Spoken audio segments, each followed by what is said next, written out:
Saudação a todos. É uma alegria muito grande estarmos participando outra vez do culto do poder. Não podemos esquecer que Deus é o poder. Nós não temos poder nenhum. E devemos sempre nos aproximar dele para louvá-lo pelo seu poder, pela sua graça, pelo seu amor.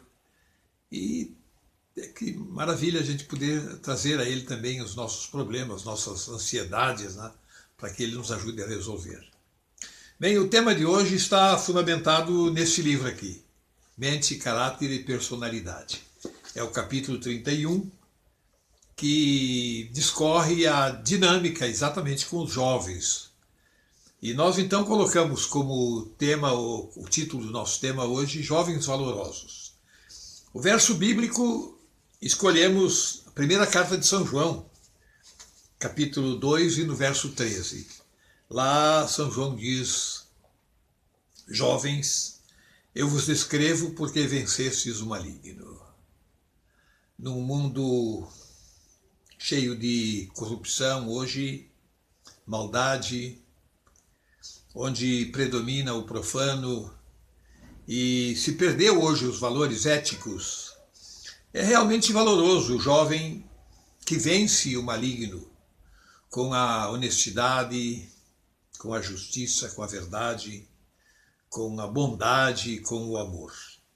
E o verso bíblico da Palavra de Deus, eu escolhi o livro de Eclesiastes, no capítulo 12 e no verso 1, diz: lembra-te do teu Criador nos dias da tua mocidade, antes que venham os maus dias, e venha o tempo em que dirás: não tenho neles contentamento. Bem, o Senhor do Universo, sempre que precisou realizar alguma obra grande aqui no planeta Terra, ele escolheu um jovem para executá-lo.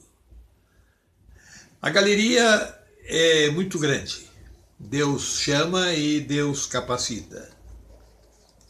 Quando ele queria libertar o povo do Egito, da escravidão de Faraó, ele escolheu um jovem, Moisés.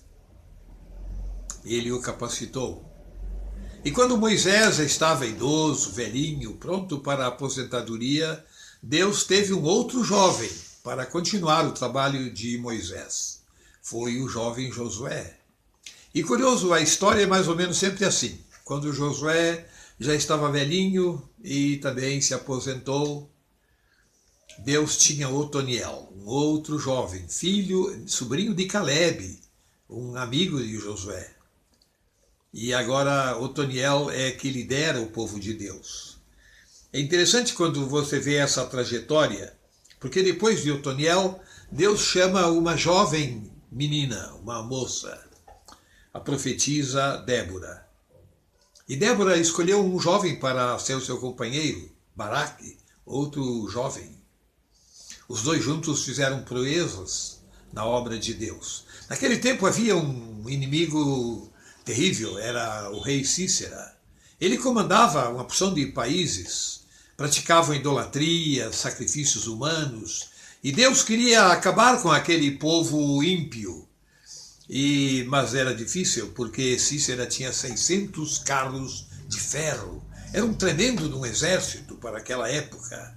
Mas um dia Cícera estava cansado e ele foi repousar na casa de um soldado. E agora veja o que aconteceu. Uma jovem, uma senhorita chamada Jael, corajosa ela. Ele deitou e dormiu, pegou no sono, e ela não teve dúvida. Ela pegou uma estaca de madeira e uma marreta e cravou a estaca no peito de Cícera. E desta forma ela acabou com aquele rei ímpio, profano, que afrontava o Deus dos céus. E agora a batalha ficou muito fácil para Débora e Baraque destruir o resto do exército de Cícera.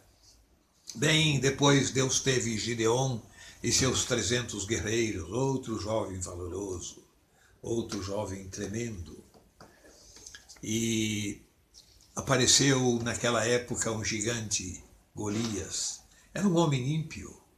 Ele matava, exterminava pessoas. Ele praticava cultos humanos com sacrifícios humanos. Era um outro inimigo da verdade, da impiedade, da injustiça. E ele afrontava os exércitos do céu. E Deus chama agora um menino, um adolescente, chamado Davi. Com apenas uma funda e 5 pedrinhas, ele derrotou o gigante Golias. Bem, a história continua. A galeria é muito grande.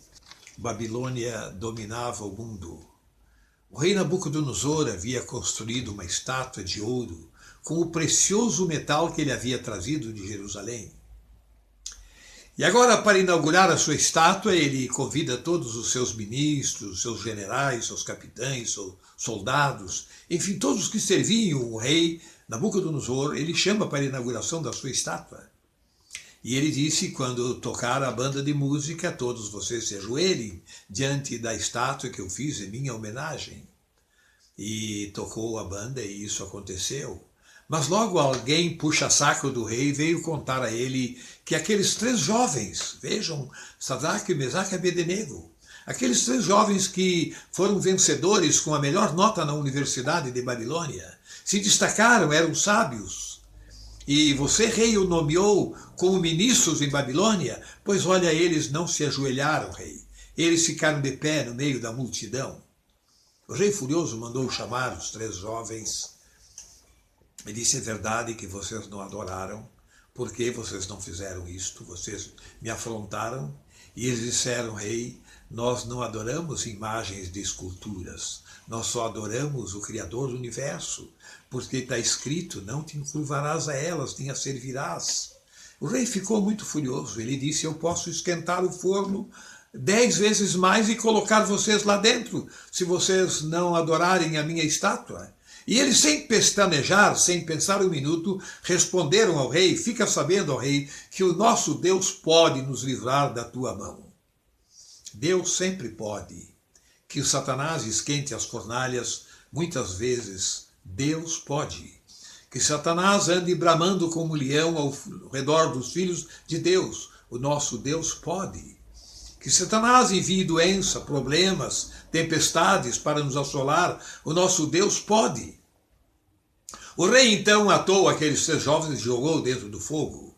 A fornalha estava tão quente que queimou aqueles homens, aqueles soldados que jogaram os jovens lá dentro. E agora alguém veio dizer ao rei, ao senhor, não colocastes tu apenas 3 homens dentro da fornalha? Ele disse, sim, 3. Mas nós estamos vendo 4 homens lá dentro. E eles estão soltos, estão caminhando no meio das labaredas, sem que nenhum mal lhes tenha acontecido. O rei veio olhar e ficou encantado ao descobrir que o 4º homem tinha a aparência dos deuses. E ele, então, queria saber quem era o 4º homem.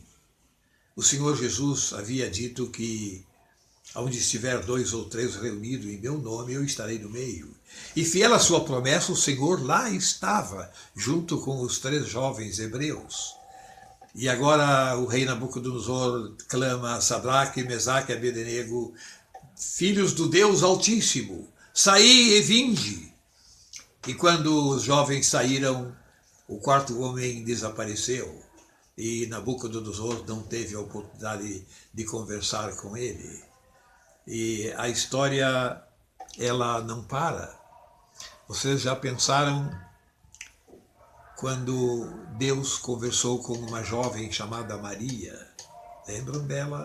A Virgem, a Mãe de Deus.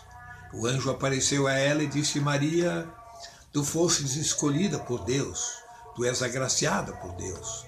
Tu serás a mãe daquele cujas saídas são desde os tempos da eternidade. Maria olha para o anjo e diz, cumpra-se em mim a vontade do Senhor. Hoje é o Dia da Mulher, dia 8 de março, Dia Internacional da Mulher. Deus sempre homenageou as mulheres e sempre usou as mulheres. Parabéns a todas as mulheres. São seres humanos a quem Deus tem usado poderosamente, exatamente no lar, na família. Glória a Deus nas alturas. Aleluia. por Maria ser a mãe do Filho de Deus. Nenhuma mulher recebeu tanta honra do céu, nenhum ser humano aqui na terra recebeu tanta honra do céu como Maria. O apóstolo São Paulo estava preso numa cadeia romana, aguardando o dia da execução. Ele tinha sido condenado por um crime que ele não praticou, o incêndio de Roma. Paulo começou a pensar na igreja cristã, a jovem igreja.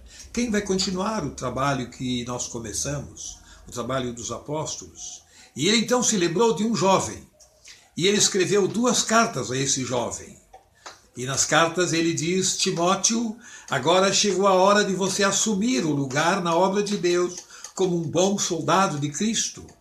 E Timóteo aceitou o desafio e tornou-se um dos grandes líderes da obra de Deus aqui na terra. O nosso tema de hoje sobre jovens valorosos, ele está fundamentado exatamente nesse livro, Mente, Caráter e Personalidade, e eu queria ler alguns trechinhos para vocês. Da página 281, no primeiro parágrafo, nos diz assim: os jovens são receptivos, vivos e ardentes, e esperançosos, uma vez tendo provado a ventura do sacrifício próprio, não se satisfarão a menos que estejam constantemente aprendendo do grande mestre. O Senhor abrirá caminhos diante dos que respondem ao seu chamado. Todo aquele que atende o chamado de Deus, Deus abre caminhos e os abençoa no seu trabalho.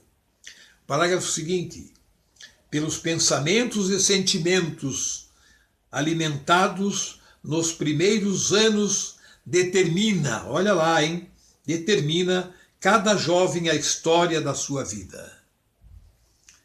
É na juventude, é na infância que são colocadas as primeiras pedras que vai formar a arquitetura do caráter do jovem. Tornar-se-ão uma parte do caráter daquilo que eles têm aprendido.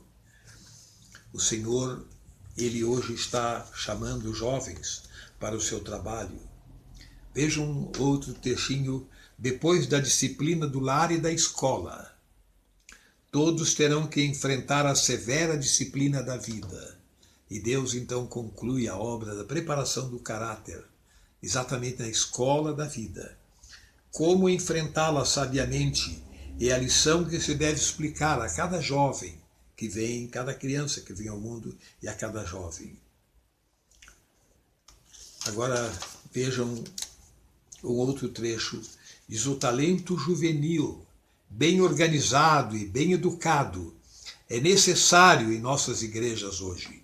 Nunca Deus precisou tanto dos jovens na sua obra no mundo hoje como agora. Ele precisa muito desses jovens.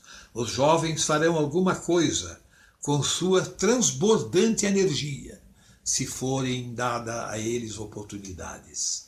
Nós precisamos dar mais oportunidades aos jovens em nosso meio.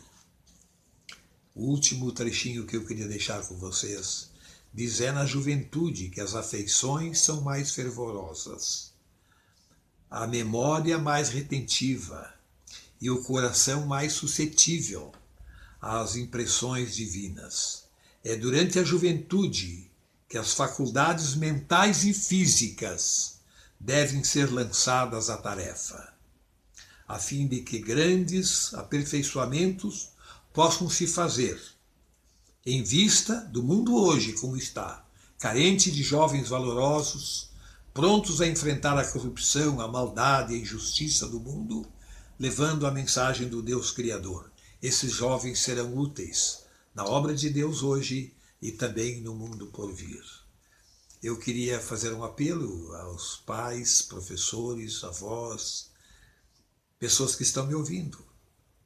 Vamos apoiar mais a nossa juventude. Vamos orar por elas e vamos dar-lhes a oportunidade de trabalhar nessa obra sagrada. E aos jovens eu digo: sejam gratos a Deus pela oportunidade que Ele vos está oferecendo de ser uma luz brilhando no meio da escuridão. Eu queria fazer agora para vocês 4 pedidos. Compartilhe essa mensagem com seus familiares, seus amigos. Dê o seu like, aperte na mãozinha aí, dando a sua impressão sobre o assunto. Deixe também o seu comentário, escreva aí um comentário. E agora, despedindo-nos, dizemos: que o Senhor te abençoe e te guarde. Que o Senhor faça resplandecer o seu rosto sobre ti. Que o Senhor sobre ti levante o seu rosto e te dê a paz. Amém.